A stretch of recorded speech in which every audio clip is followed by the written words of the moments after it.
Buenos días, mi grupo está conformado por Angie Daniela Villamizar, María Tatiana Cabullo, Andrés Bocanegra y Lady Rincón. Y vamos a hablarles sobre el capítulo 4, Trabajando con las familias. Bueno, continuando con la exposición, los aspectos generales. Con este contexto se busca encontrar las distintas clases de familias partiendo de una lectura de realidades articuladas con sus contextos sociales. También habla de la base del problema, que no inicia por una sola situación, sino que es un conjunto de inconvenientes que surgen de tiempo atrás. La problemática ha variado cada que evoluciona la sociedad. Un trabajador social identifica, descubre y define el problema dentro de una realidad social. Definiendo el nivel de intervención. En esta parte habla sobre que el trabajador social desarrolla y desempeña los servicios e intervenciones basándose en la planificación, administración y evaluación de programas, sin tener presente a la familia.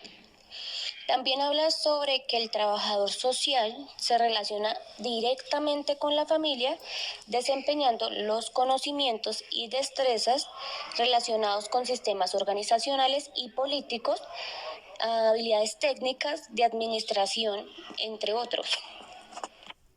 Aspectos éticos en el trabajo con familias. Uno de los principales estudios para un trabajador social se basa en las familias. Partiendo de esto se entiende que la familia es un bien para la sociedad, por lo cual se comprende que en algunos momentos esas familias son semejantes a otras, pero que existen aspectos que también las diferencian. Un trabajador social nunca debe señalar a las familias, entendiendo que cada quien trae consigo unos valores que de pronto no son iguales. Todo trabajador social debe proteger y garantizar la intimidad de la historia social de la familia. Los principios éticos del trabajo social son respeto a la persona, no juzgar, confidencialidad y saber qué hacer en casos de vulneración o peligro. Pero en 1993, Haberkamp y Danny Luke sugieren que para situaciones de abuso sexual en niños, encontramos otros principios éticos que es autonomía, fidelidad, justicia, beneficencia, ausencia de maleficencia y autointerés. También para Fleck Henderson señala que la familia es una comunidad moral, lo cual ha sido ignorada en la práctica. Esto es bueno porque pierde el racionalismo individual y se acerca a un racionalismo colectivo. Bueno, hablando un poco sobre el trabajo directo con familias, en esta se puede realizar experiencias grupales de manera colectiva, donde se pueden trabajar distintas problemáticas que pueden estar en común. También cuando las familias comparten información entre ellos, se puede llegar a aportar ideas, experiencias o posibles soluciones. También sirve como apoyo afectivo y social, adquiriendo mayor seguridad.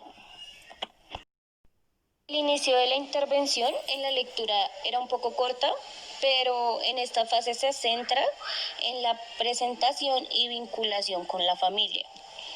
El trabajador social debe buscar las estrategias y destrezas para establecer acuerdos, luego de establecer la situación problema.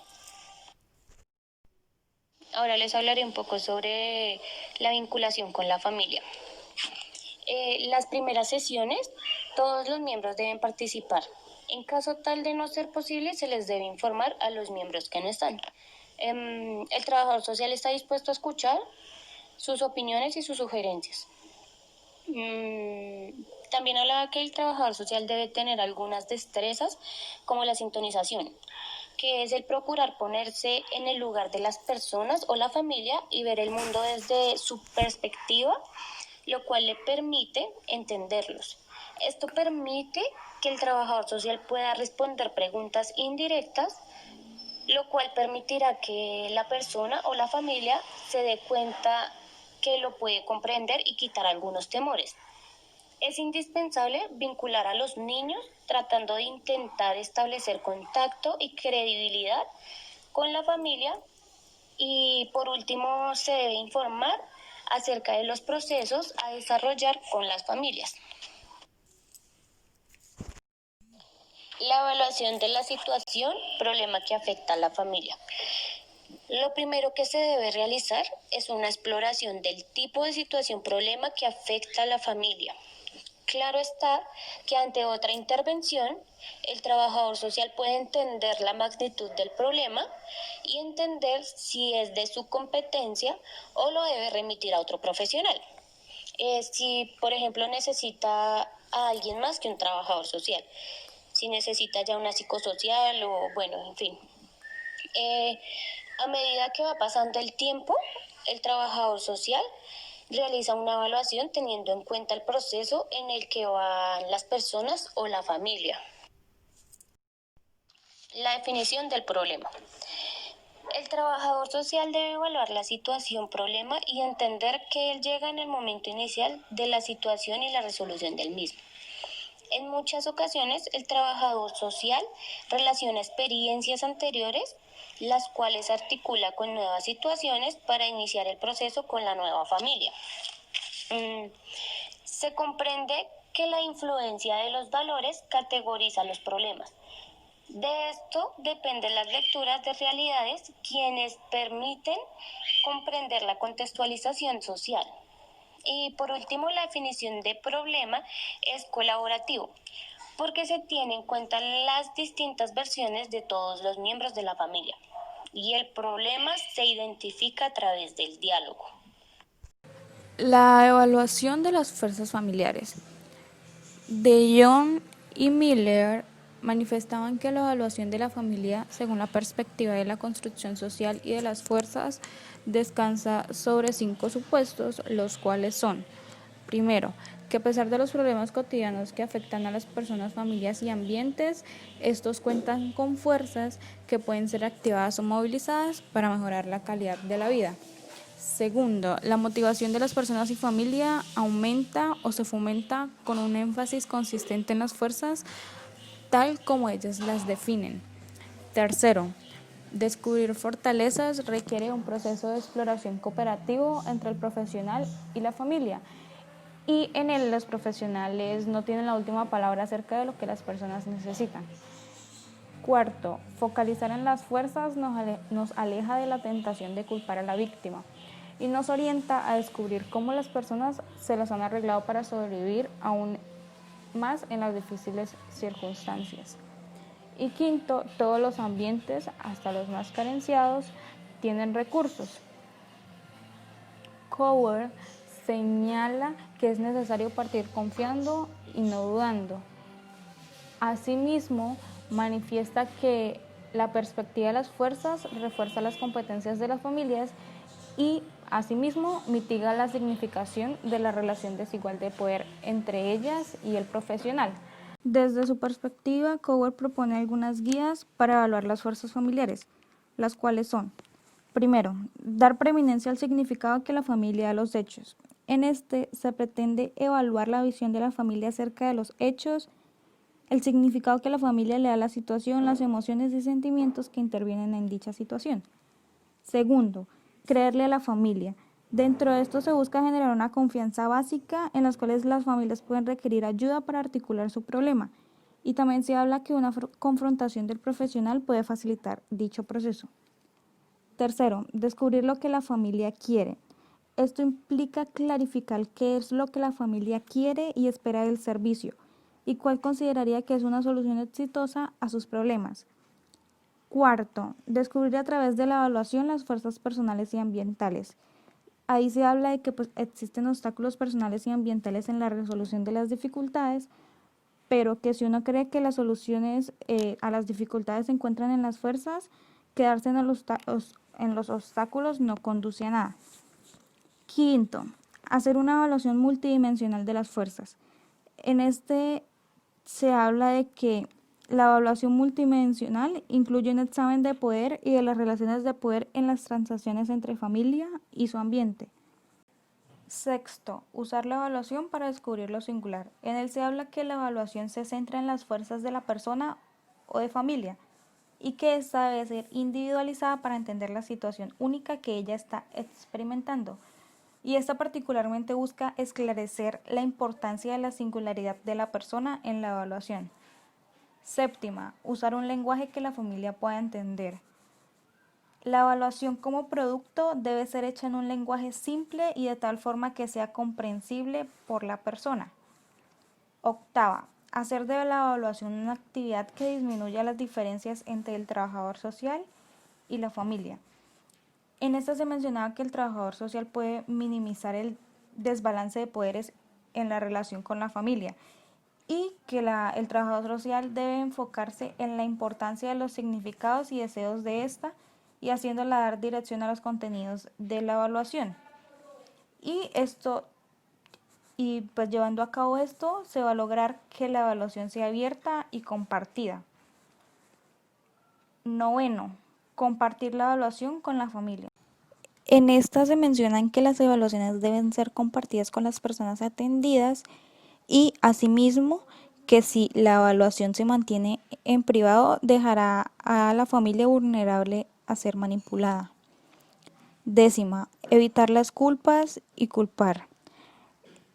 En ella se habla que generalmente culpar no lleva a ninguna parte y que asimismo esta puede disminuir la autoestima de la familia y que este puede alimentar la desesperanza aprendida o disminuir la energía para enfrentar el problema si el problema se le asigna a otros. 11. Evitar el pensamiento causa-efecto. Y esta habla que el pensamiento causal representa solo una de las muchas posibles perspectivas de los problemas que generalmente son multidimensionales y que en esto se reflejan dinámicas que no son bien entendidas y con explicaciones simples de causalidad. 12. Evaluación no diagnóstico. En esta, Cover postula que el término diagnóstico es incongruente con la perspectiva de las fuerzas y que el diagnóstico se entiende en el contexto de la patología, de la desviación y el déficit, y que está basado en construcciones sociales de la realidad y que definen los problemas humanos de una manera similar. También se habla de que las personas son dueñas de la historia y que si el trabajador social respeta esta propiedad, las familias van a ser más accesibles a compartirla. La entrevista a la familia, herramienta básica de evaluación e intervención. En este se menciona que la entrevista desde una perspectiva familiar es bastante diferente a una entrevista con enfoque individual y que el foco de la evaluación familiar es ir descubriendo los patrones interaccionales, comunicacionales y de relaciones, estimulando el surgimiento de la estructura familiar, su forma de organizarse y visión sobre sí misma y su mundo. Asimismo, se habla que la observación del lenguaje no verbal es una herramienta muy importante de evaluación familiar y que esto se puede ver facilitado si los trabajadores sociales trabajan en equipo, lo que permite que un profesional asuma la mayor responsabilidad de entrevista a la familia y el otro se encuentra más libre para observar sus interacciones.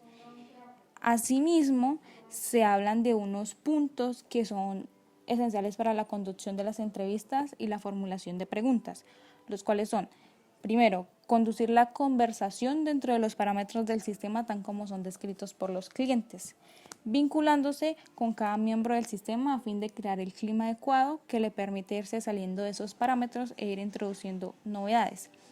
Segundo, tomar en serio todo lo que se diga, preguntar sin juzgar sobre la falsedad o verdad de los puntos de vista y dejando un espacio a nuevas narraciones y significados. Tercero, usar un lenguaje cooperativo que conduzca a una conversación colaborativa. Cuarto, usar el lenguaje de la familia. Quinto, ser en cierta medida un oyente al que le cuesta entender a fin de dar espacio a los significados de los miembros de la familia. Sexto, hacer preguntas orientadas a conseguir la máxima información, interpretación, comprensión y significados. Séptimo, Crear un contexto conversacional de colaboración mutua en la definición del problema. Y octavo, estar preparado para negociar y cambiar los puntos de vista del profesional, igual que cualquier otro miembro del sistema problema. Saber escuchar es una habilidad básica. Se ha pensado que el hablar es más importante porque se considera que es el lado activo del lenguaje y que el escuchar sería pasivo. Y si tomamos el ejemplo de la participación, que es algo tan corriente en la actividad de los trabajadores sociales, podemos legítimamente pensar que participar centralmente es hablar, no escuchar, y que suponemos que si alguien habla muy claro y fuerte, será bien escuchado. También se habla que la comunicación no depende de lo que se entrega, ni de lo que se dice, ni de lo que emite el mensaje, sino que de lo que pasa con la persona que lo recibe, y que eso es muy distinto a transmitir información, y que lo que diferencia el escuchar del oír es el hecho de que cuando escuchamos generamos un mundo interpretativo, y que el acto de escuchar siempre implica comprensión y al mismo tiempo interpretación, y que eso no solo es ruido, sino palabras con sentido, historias, narrativas y conversaciones. De ahí que escuchar sea oír más interpretar. La interpretación es tan importante que podemos escuchar sin oír. Cuando no hay sonidos, el silencio es lenguaje. Y recordamos el importante y primer axioma de Wallace que señala que es imposible que no nos comuniquemos, que todo es un mensaje, sea el silencio o una palabra, y que el que recibe un mensaje está oyendo ese mensaje y al mismo tiempo lo está interpretando. Así, se habla de que esto es muy relevante para realizar una buena entrevista e intentar alcanzar los criterios planteados. Y asimismo se plantea que cómo podemos aumentar nuestra capacidad para escuchar de un modo más efectivo. Desarrollando nuestra capacidad de preguntar. En esta se menciona qué tipo de preguntas son las que debemos hacer en una intervención familiar. En esta se habla de que primeramente se deben hacer preguntas abiertas, preguntas que abran el campo y que no lo cierren, preguntas que permitan a las personas y a la familia emplayarse en sus inquietudes, sus deseos, necesidades, intereses, creencias y, por consiguiente, preguntas circulares, las cuales son las preguntas que permitan ir conectando los hechos en el tiempo, en el espacio y en las relaciones de unos con respecto a otros, de manera que la familia tenga una oportunidad de empezar a ver sus problemas e interconexión y no solo atribuirlos a causas únicas. El establecimiento de un acuerdo de trabajo. Al terminar la parte inicial de la intervención, la familia y el trabajador social pueden llegar a compartir la idea de que la intervención que se llevará a cabo será un medio de resolver los conflictos familiares y que asimismo el profesional será un apoyo en este esfuerzo. Consiguiente a esto, pues se lleva a una concreción por medio de un establecimiento de un acuerdo de trabajo, y este consiste en un acuerdo formal establecido conjuntamente por los miembros de la familia y el trabajador social, y este aborda los objetivos, las modalidades y la duración de la intervención social. Asimismo, se señalan una serie de objetivos de intervención que facilitan el protagonismo de las personas, las cuales son: primero, los objetivos están bien formulados cuando pertenecen a la familia y están expresados en su lenguaje. Segundo, los objetivos son pequeños, ya que los objetivos chicos son más fáciles de alcanzar que los objetivos formulados en términos ambiciosos. Tercero, los objetivos son específicos y concretos y se expresan en comportamientos. Cuarto, los objetivos buscan presencia de algo más que ausencia. Quinto, los objetivos tienen inicios más que finales. Sexto, los roles son realistas en el contexto de la experiencia familiar.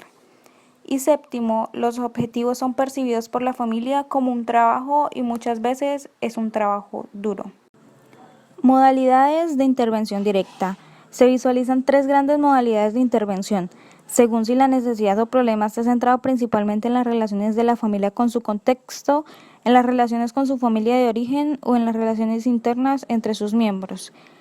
Estas modalidades están directamente relacionadas con las perspectivas teóricas presentadas. El trabajo social tendrá que evaluar y decidir qué enfoque priorizar de acuerdo a las características y necesidades de cada familia. De acuerdo con la experiencia, lo común es que se combinen en la mayoría de las familias, enfatizando un aspecto más que el otro. De ahí que las modalidades presentadas se inician con las intervenciones orientadas al contexto ecológico de la familia. Continúan con las intervenciones centradas en el sistema familiar nuclear, que es siempre el acceso principal a la familia. ¿Cómo graficar las relaciones de la familia con su contexto? Para la evaluación y diseño de estrategias es de gran utilidad el mapa ecológico o ecomapa diseñado por Harman y Lear en 1983, el cual, junto con ser un instrumento de vinculación del trabajador social con la familia, permite plantear diversas estrategias para mejorar sus relaciones. También permite diseñar las intervenciones en los variados sistemas que la familia requiere, educacionalmente, laboralmente, de recreación y de salud. Adicionalmente, aunque no es el objetivo del mapa ecológico, da pistas sobre lo que sucede al interior de la familia, en medida que al graficar las relaciones de la familia y las de sus miembros individuales con sus diferentes contextos, permite explorar y aventurar hipótesis para intervenciones que sean necesarias realizar en relaciones al interior de la familia. El hecho de que la familia vea graficadas en el ecomapa sus relaciones con sus diferentes contextos facilita que éstas inicien cambios en la construcción de su realidad o en la forma como se percibe a sí misma.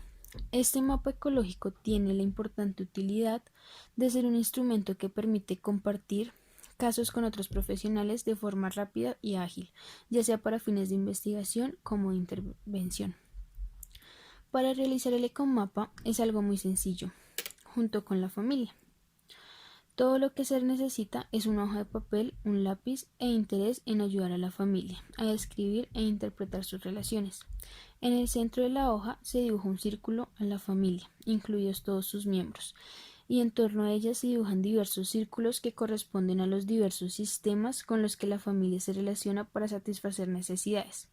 A través de las líneas que unen a la familia con cada uno de estos sistemas se grafica la naturaleza de la relación que la familia tiene con ellos, utilizando diferentes clases de líneas según la calidad de esa relación. Esas líneas unen a cada uno de los miembros de la familia con los sistemas con los que interactúan, permitiendo graficar las relaciones individuales que afectan al grupo familiar. O pueden también relacionar el círculo familiar globalmente con un determinado sistema. Los contenidos de los círculos propuestos por Harman corresponden más o menos a las relaciones que las familias y las personas comúnmente sostienen, pero cada familia tiene su propio mapa que pueden incluir estos círculos u otros. Siendo Harman y Lear, podemos concordar que el ecomapa o mapa ecológico, al graficar el flujo de recursos y la naturaleza de los intercambios con el medio, se descubren fuerzas que pueden ser activadas. En la medida que se va complementando el trabajador social y la familia, deberían estar en condiciones de identificar conflictos en los que se necesita mediar, conexiones que hay que construir y recursos que se deben movilizar. A continuación, vamos a poder ver una imagen de un ecomapa. Mapa ecológico de la familia. Cuando el ecomapa ya está dibujado, podemos preguntarnos junto con la familia cómo está respondiendo este contexto ecológico a las necesidades de las personas y de la familia. Para poder considerar esta pregunta, debemos tener claro lo que las familias necesitan para su estabilidad, crecimiento y desarrollo. El término necesidad tiene que ser visto en forma relativa, ya que debemos considerar la satisfacción de estas, de acuerdo a las oportunidades y a los estándares del respectivo grupo. Sin embargo, a pesar de lo relativo de las necesidades, es deseable contar con un criterio de manera que podamos evaluar las relaciones entre la satisfacción de las aspiraciones, deseos y necesidades familiares, los recursos disponibles o potenciales. Harman y Lear consideraban que los recursos ambientales deberían contribuir a la satisfacción de las siguientes necesidades: la nutrición, la vivienda, la protección, la salud, la pertenencia, intimidad y conexiones interpersonales, la comunicación y movilización, la educación y desarrollo, lo espiritual, la autonomía, efectividad y competencia, y la generatividad. Para la satisfacción de las necesidades y las aspiraciones de la familia existen diversos sistemas de recursos a los que es necesario vincularse en la intervención. En la sociedad actual, las familias se han visto cada vez más dependientes de los sistemas de ayuda extrafamiliares, tales como lugares de trabajo, escuelas y organizaciones estatales. Al mismo tiempo, estos sistemas se han vuelto cada vez más complejos. El trabajo social debe identificar los distintos tipos de sistemas de recursos a los que la familia puede acudir y ayudar a resolver las distintas inadecuaciones que existen entre estos y las familias. El tipo de intervención es tradicional en el trabajo social con casos y se vincula fundamentalmente con tres tipos de sistemas de recursos. El primer sistema es el sistema de recursos informales o naturales, conformado por la familia extensa, amigos, vecinos, compañeros de trabajo, entre otros. En él, las familias encuentran soporte emocional, afecto, consejos, información y servicios o recursos concretos, como por ejemplo el cuidado de niños, préstamos de bienes o dinero. El segundo es el sistema de recursos formales, conformado por aquellas organizaciones o asociaciones formales que tienen como fin la promoción de los intereses de sus miembros, asociaciones gremiales, sindicatos, juntas de vecinos, también proporcionar recursos directamente o ayudarlos a negociar con distintos sistemas sociales. El tercer sistema es el sistema de recursos sociales que comprende todas aquellas actividades públicas o acciones ciudadanas voluntarias. Las familias se encuentran ligadas a muchos de estos sistemas, como por ejemplo hospitales, escuelas, oficinas de empleo y programas de seguridad social. La intervención en redes es una forma de intervención en el medio ambiente que vincula, articula e intercambia acciones entre organizaciones o personas con el propósito de concretar esfuerzos, recursos, experiencias y conocimientos para ganar eficiencia y eficacia frente a una situación determinada. De este modo, los que participen en ella se vuelven actores y gestores de la solución de sus problemas, favoreciendo las capacidades en tanto actores sociales, su participación social, la vivienda y el desarrollo de la democracia. La red social de una familia es la trama de relaciones sociales que ha establecido en el transcurso del desarrollo y que están directamente asociadas a la familia extensa y al barrio en que vive, vecinos y amigos.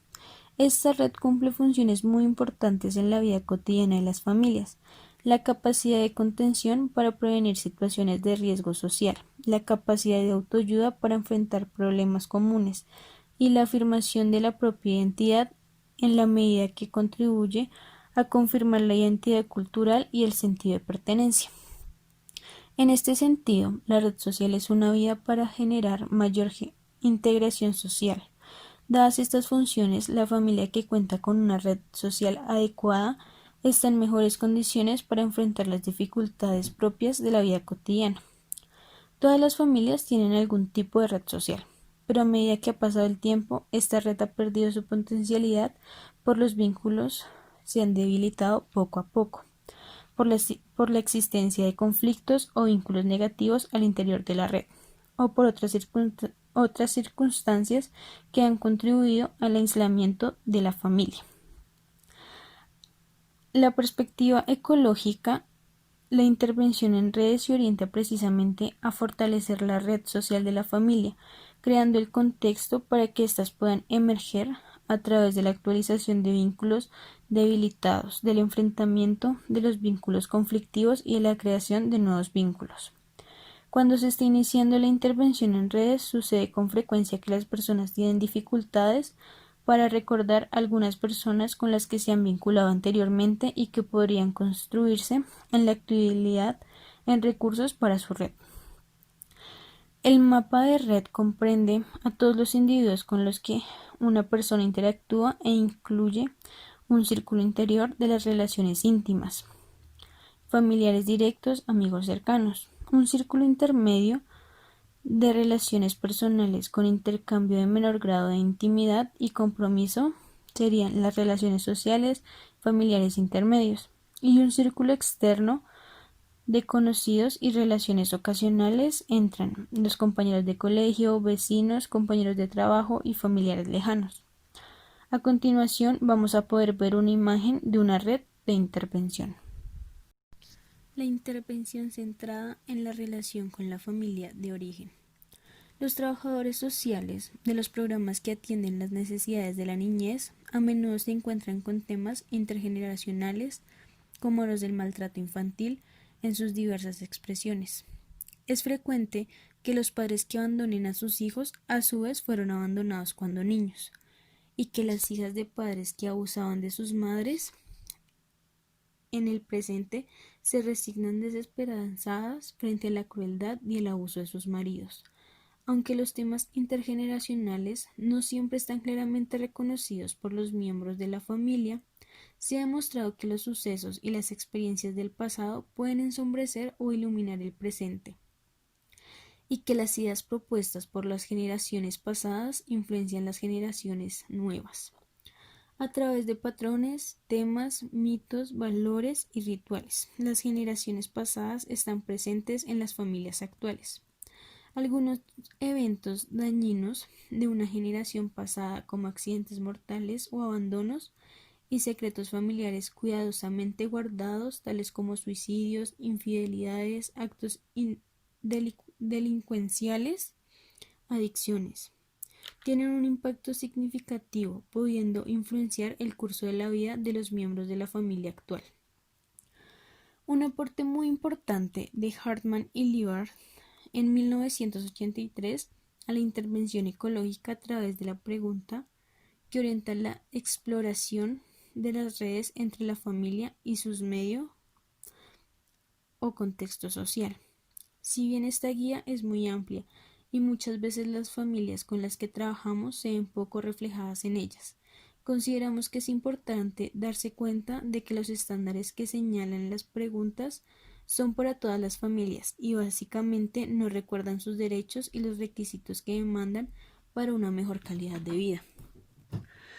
Bowen piensa que la mayoría de las personas que experimentan las personas en el ámbito interpersonal e interaccional tienen sus raíces en asuntos emocionales de carácter intergeneracional. Recordemos que también este autor denomina procesos de proyección familiar al proceso por el cual la falta relativa de diferencias o de crecimiento emocional pasa de los padres a uno o más de sus hijos, por patrones, mitos, valores y rituales pasados de una generación a otra. Contribuyen a la sensación de continuidad familiar y al sentido de pertenencia e identidad. Es a través de la historia de la familia que se produce una actividad de conservación de la cultura y en el cual valiosas tradiciones se transmiten de generación en generación, y aunque la continuidad es de gran importancia para sentirse parte de una historia, las familias no son receptoras pasivas de una historia y de su herencia. Ellas pueden, y de hecho lo hacen, abandonar algunos elementos de su historia y por supuesto introducir otros elementos en el proceso activo de creación de su cultura particular. De ahí que los trabajadores sociales deban ser sensibles a los temas intergeneracionales que pueden influenciar el comportamiento familiar. Estrategias de cambio. En este contexto, la esencia del cambio reside en la aceptación de las personas de nuevas formas de ser y nuevas formas de comunicarse con miembros clave de su familia. Este proceso debe definirse uno mismo dentro de la propia familia extensa. No puede estimarse como finalidad última. A través de este conocimiento pueden identificarse aquellas áreas en las cuales el cambio en el comportamiento de uno mismo es necesario, es decir, en donde se revela la necesidad del cambio. El cambio ocurre a través del proceso de ir transitando por etapas sucesivas en orden a definirse uno mismo de aquellas obligaciones, prohibiciones, proyecciones y conflictos transmitidos por la experiencia en la familia de origen. Pueden provocar comportamientos maladaptativos en situaciones actuales. El primer paso para este proceso es encontrar una manera para objetivar el sistema emocional de la familia y tratar de mirar el sistema familiar desde adentro, con la suficiente distancia para identificar aquellos elementos que constituyen la cultura familiar para ubicar la participación de cada persona en el proceso. Es importante señalar que en el proceso del cual estamos hablando, sea de diferenciación y difusión, triangulación, transmisión multigeneracional, lealtades y pérdidas no resultadas. Son procesos de interacción humana básica, debido a su importancia en la vida de los individuos y de las familias. Es esencial identificar de estos aspectos del sistema intergeneracional de la familia en el proceso de evaluación. Un camino relativamente rápido y participativo para entender los temas intergeneracionales es adentrarse en la información sobre estructuras y procesos familiares. Para ello es importante el uso del genograma o mapa de la familia intergeneracional, ya que este es de gran utilidad en trazar y entender la historia de la familia. El genograma. El genograma es un formato para dibujar el árbol familiar. Bowen y Kerr en 1988 afirman que la información contenida en un genograma no tiene sentido sin un profundo conocimiento de los principios que gobiernan los sistemas emocionales. El genograma refleja el flujo y reflujo del proceso emocional a través de las generaciones, definiendo las vicisitudes de un organismo vivo, la familia multigeneracional. Permite organizar y analizar la información acerca del sistema intergeneracional de la familia. Su principal ventaja como instrumento es el despliegue de información gráfica, lo que facilita una comprensión rápida y clara del mapa familiar. Por otra parte, el genograma representa una rica fuente de hipótesis acerca del problema, el cual puede ser conectado con el contexto familiar, a la vez de permitir tener una vista panorámica de los problemas potenciales. La información contenida en un genograma puede ser rápidamente reconocible y puede ser añadida o corregida a cada entrevista. La información de un genograma es más aprovechable si se mira bajo una perspectiva sistemática, en donde los diagramas, mapas de relaciones y patrones de funcionamiento pueden ayudar al trabajador social a pensar sistemáticamente acerca de cuáles sucesos y relaciones en la vida de las personas están emparentados con los patrones de generaciones anteriores. Se incluye también en los genogramas tanto los miembros de la familia nuclear y extendida, como también los miembros no familiares significativos, quienes han jugado un rol importante en la vida familiar. También se incluyen sucesos relevantes y problemas de la situación familiar presente. La persona índice, o sea, la persona que tiene el síntoma o problema, puede ser considerada en un contexto de varios subsistemas, como triángulos, relaciones recíprocas, simétricas y complementarias. Usualmente incluye al menos 3 generaciones en casos especiales. Pueden ser 4 o 5 generaciones, cuando la persona índice se trata de un niño o un nieto. El genograma familiar de Bernardo O'Higgins. Bernardo O'Higgins fue hijo ilegítimo de Ambrosio O'Higgins y de Isabel Riquelme de la Barrera. El padre era soltero, mayor de 50 años y se desempeñaba como gobernador intendente de Concepción, representando en esta zona a la corona española. La madre pertenecía a una de las familias de la aristocracia criolla de Los Ángeles, era soltera y tenía 18 años. Las disposiciones del reino español en esa época impedían los matrimonios entre españoles y criollos. Ambrosio O'Higgins le prometió a Isabel Riquelme casarse con ella, pero no cumplió su palabra para preservar su carrera militar, que lo llevó posteriormente a ser designado gobernador de Chile y más tarde virrey de Perú. En estas condiciones, Isabel se trasladó a Chillón para dar a luz a su hijo Bernardo, quien desde un principio fue ocultado y mandado a criar por una familia modesta en Chillón. Su madre se regresó a Los Ángeles, donde contrajo matrimonio con Félix Rodríguez. Cuando Ambrosio O'Higgins vio que estaba enfermo, a punto de morir, decidió hacerse cargo de su hijo y encargó a un militar de confianza que lo retirara de Chillón y lo llevara a casa de su amigo Juan Albano en Talca, quien desde un momento tuvo a su hijo Bernardo y lo hizo parte de su familia. Bernardo vio una sola vez a su padre, quien decidió que el niño debía empezar su educación. Para estos efectos, a los 10 años fue enviado a Chillón y a los 12 años a Lima para culminar su educación. Bernardo fue enviado por su padre a Inglaterra, donde se hizo amigo de Francisco Miranda y otros criollos partidarios de la independencia de España, incorporándose junto con ellos a la Logia Laurentina, formado con el propósito de luchar contra el dominio español en América Latina. Bernardo nunca fue reconocido por su padre, por lo cual se le conocía como Bernardo Riquelme. Solo decidió empezar el apellido O'Higgins a la muerte de su padre en 1802, cuando tuvo que luchar por la herencia que le correspondía. Durante toda su vida, Bernardo guardó un gran resentimiento contra su padre y al mismo tiempo admiración por él.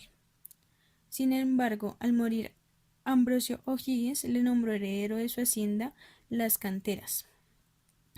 Bernardo, en su regreso a Chile, se incorporó al ejército republicano y se dedicó a luchar por la independencia del país, llegando a ser director supremo de Chile.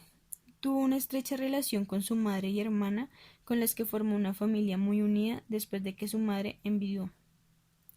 Bernardo nunca se casó, tuvo una relación abierta con Rosario Puga y Vidaurre, casada con José María Soto Aguilar, de quien estaba separada.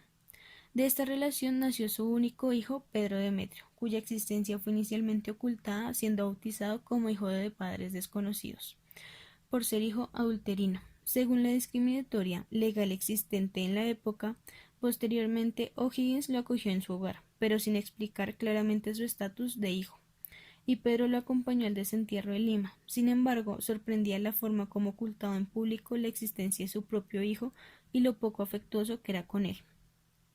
En su testamento, Bernardo dejó todos sus bienes a su hermana Rosa, con el encargo de traspasar buena parte de estos a Pedro, ya que la ley le impedía dejarle herencia por ser hijo de una relación de adulterio. El análisis de este genograma nos permite descubrir fácilmente cómo determinadas pautas que están en esta familia han sido transmitidas entre las generaciones. Tal vez la más importante es el nacimiento ilegítimo de Bernardo en una generación y de su hijo Pedro en la siguiente. Ambos nacimientos fueron mal mirados por la sociedad de la época, y si bien Ambrosio y Bernardo se hacen cargo de algún modo de sus hijos, lo hacen como por obligación y ocultándolos a la mayoría de sus relaciones y amigos. Otra pauta que se repite es la inexistencia de una relación efectiva cercana entre padres e hijos. Bernardo solo vio una vez a su padre y se comunicó con él indirectamente a través de otras personas, ya que las cartas que le escribió no fueron contestadas. Bernardo tuvo hacia su padre sentimientos ambivalentes, admiración por sus méritos y su carrera, y resentimiento por haberlo tenido tan alejado de él y no haberlo reconocido. Sentimientos similares puede haber tenido Pedro, quien trabajaba como dependiente de su padre en Perú, pero no se sentaba en la mesa familiar con él.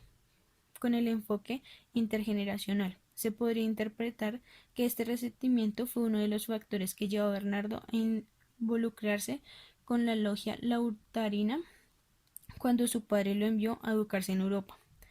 A partir de ese movimiento se comprometió con ese proceso de la independencia de Chile y desde ese punto de vista se puso claramente contra su padre. Revisando esta situación es posible observar la pauta generacional de lucha por el poder que impulsó la vida de Ambrosio y de Bernardo. Ambos fueron militares que lucharon con gran esfuerzo desde trincheras opuestas por el triunfo de sus ideas y llegaron a alcanzar las máximas posiciones de poder que estaban a su alcance. Es también observable una pauta de relación con las mujeres con las que parecer la motivación individual del logro y lucha por el poder primo podía sobre la idea de formar la familia y tener descendencia.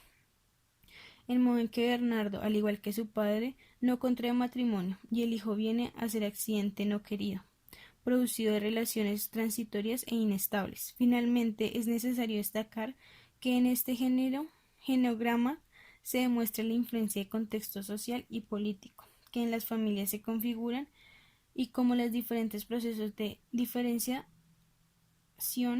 se relacionan y tienen impacto en la sociedad de la época. Hola, muy buenas tardes. Mi nombre es Javier Andrés Bocanegra y yo les vengo a hablar de algunos temas que pues se van a tocar en este video. Bueno, el primero es la visita domiciliaria, la técnica privativa del servicio social que se aplica en el domicilio del cliente a través de la entrevista y observación, con fines de diagnóstico e intervención y con el propósito de vincular el problema del cliente al sistema sociofamiliar. Bueno, eh, seguimos con la experiencia y el aprendizaje como fuentes de cambio. El aprendizaje desde un punto de vista eh, de introducciones didácticas, sino más bien a demostraciones, experiencias y modelaje que ayudan a los miembros de la familia a admitir nuevas competencias, una nueva visión de la situación o nuevas maneras de entender los hechos y procesos. Bueno, ahora hablaremos de la ampliación de la mirada a través de la ampliación de la mirada a través de la redención. Consiste en expandir la perspectiva del problema planteado por la familia desde uno de sus miembros como un todo. Eso es, colocando en el comportamiento problemático en el contexto de las características de la familia actual o de las tradiciones familiares. Asimismo puede expandirse cuando el problema está relacionado en condiciones del contexto. Bueno, seguimos con el uso de las tareas. Una función importante del profesional con respecto a las tareas es ayudar a las familias a identificar potenciales obstáculos y utilizar recursos disponibles, ya sea en el ambiente o en las personas. Para minimizar o eliminar sus efectos negativos, también es importante que el proceso de los miembros de la familia en el cumplimiento de las de las tareas asignadas sea revisado en cada sesión, apoyado, reforzando los logros realizados, al mismo tiempo que animándole e impulsando para el cumplimiento de aquellas tareas más difíciles. Seguimos con otras estrategias. Se ha desarrollado una gran variedad de estrategias que se utilizan en el trabajo con familias y que están organizadas principalmente al mejorar la comunicación entre los miembros de la familia, aumentando la percepción de la forma como los ven los demás y de su papel en la familia, haciendo que los mensajes se dirijan a su verdadero destinatario, expresando verdaderamente los mensajes no verbales, aclarando los mensajes ambiguos, develando los mensajes contradictorios, revelando los embusteros y abordando los tabúes existentes.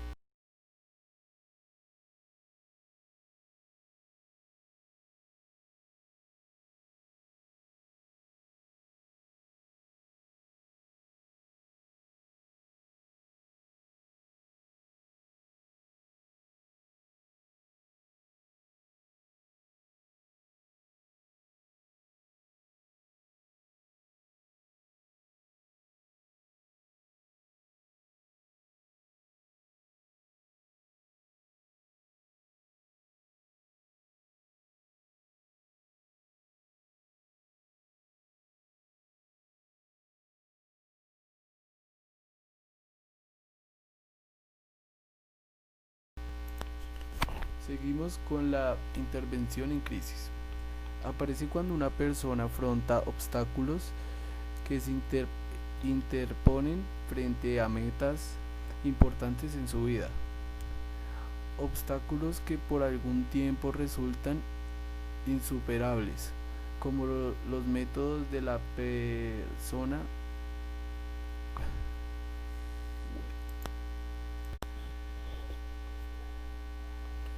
Seguimos con la intervención en crisis. Aparece cuando una persona afronta obstáculos que se interponen frente a metas importantes de su vida. Obstáculos que por algún tiempo resultan insuperables con los métodos que la persona utiliza habitualmente para resolver problemas. Se inicia entonces un periodo de desorganización durante el cual se hacen diversos intentos infructuosos de solución, que van acompañados de tensión, ansiedad y trastorno emocional. Bueno, ahora hablaremos de la mediación familiar. La mediación se define como la intervención de un tercero, el cual ayuda a las partes en conflicto a través de un proceso de negociación para llegar a un acuerdo voluntario sobre los asuntos en disputa. More, 1996. Bueno, y de este tema también tenemos otro punto de vista, que dice así: en este sentido, el mediador no es una persona que juzga y determina. El mediador es un profesional que facilita que las partes lleguen a una solución negociada. Pretende que las partes construyan sus propias soluciones. Solar, 1997. Bueno, seguimos con supuestos de la mediación. La mediación se sustenta en una serie de supuestos que la distinguen de un sistema adversarial de resolución de conflictos. Estos supuestos trascienden los distintos modelos desde los cuales se la practica y a nuestro juicio. Y seguimos. Imparcialidad. El mediador es un tercero imparcial, en tanto no actúa unilateralmente, en favor de una de las partes. Esa imparcialidad alude tanto a las partes, al proceso, como al resultado de la mediación. Seguimos con confidencialidad. La información que surge en el proceso de mediación no debe ser difundida en espacios ajenos a este. Seguimos con el respeto. En el caso de la mediación, el respeto implica reconocer al otro como sujeto con necesidades y posiciones, pese a las diferencias o conflictos que puedan existir. Eso se traduce en reglas para llevar el proceso de mediación que implique, entre otras conductas, la capacidad de escuchar lo que el otro tiene que transmitir. Seguimos con la colaboración. La mediación requiere de la colaboración a la búsqueda de un acuerdo satisfactorio para las partes. Una actitud confrontacional no es compatible con la mediación. Seguimos con orientación a futuro. La mediación, si bien requiere orientación al futuro de ciertos antecedentes que expliquen el conflicto, no tiene como fin explorar en el pasado con el objeto de cambiar la percepción que sobre se tenga. El objetivo se sitúa en pos del beneficio actual y futuro que implica resolver el conflicto. Seguimos con el rol del mediador en proceso. El rol del mediador en la ampliación de la mediación es el ordenador o conductor de un proceso que tiene como objetivo el único logro de un acuerdo entre las partes. Así, el mediador es quien guía y organiza este proceso con intervenciones pendientes a lograr un ámbito de cooperación en el cual se exploran distintas alternativas de acuerdo.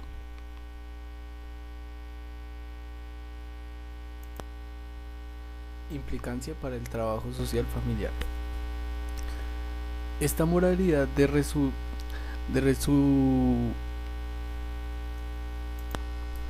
implicancias para el trabajo social familiar. Esta modalidad viene a completar la formación para ayudar en la solución de problemas en múltiples intervenciones y desde diferentes campos.